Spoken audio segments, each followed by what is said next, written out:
Assalamu alaikum dear students, hope you'll be doing well.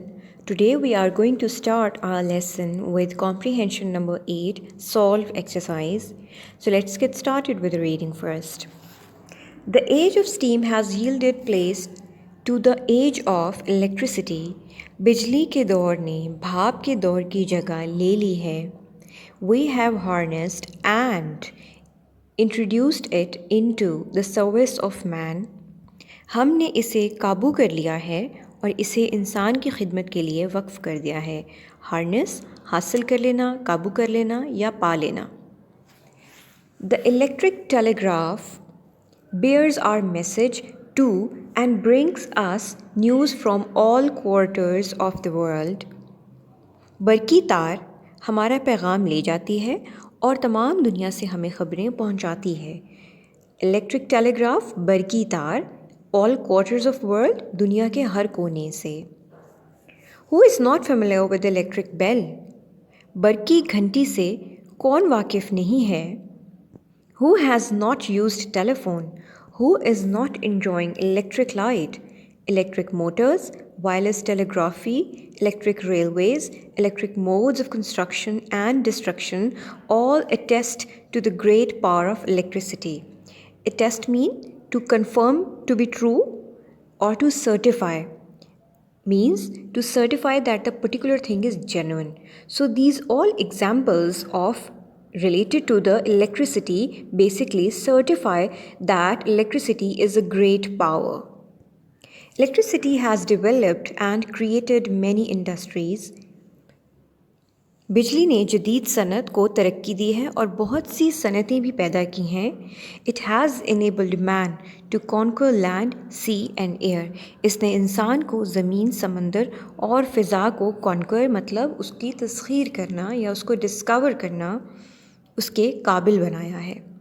So let's move to the questions. Why do we call the present age the age of electricity?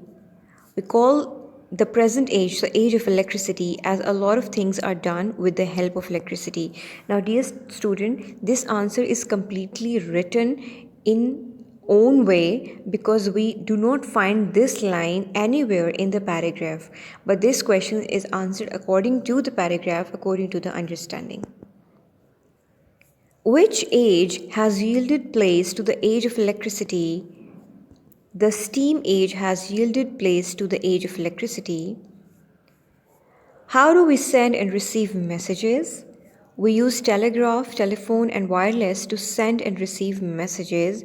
Now in paragraph we see that there is only one example given, but through all this passage we can get that there are three modes of electricity and or sending messages are being given. So we have written all of three. If you write just one, then your answer will be incomplete. State some important uses of electricity. Railway, factories and mills work with the help of electricity. Now again, these kind of uses are not mentioned in your passage, but you are supposed to write according to understanding from the passage. What do you think is the future of electricity? Electricity promises a bright future for mankind. Dear student, this passage is a bit tricky, creative and little difficult, but this basically teaches you how you are supposed to answer the questions of a comprehension passage according to your understanding and according to the context, keeping the tense type in your mind. Now, in this whole passage, simple present tense and present perfect tense has been used. So you are supposed to keep this thing in your mind that your answer should be related to that tense as well to make it relevant to the questions. That is it for today, dear students. Till the next time, take care of yourselves and Allah Hafiz.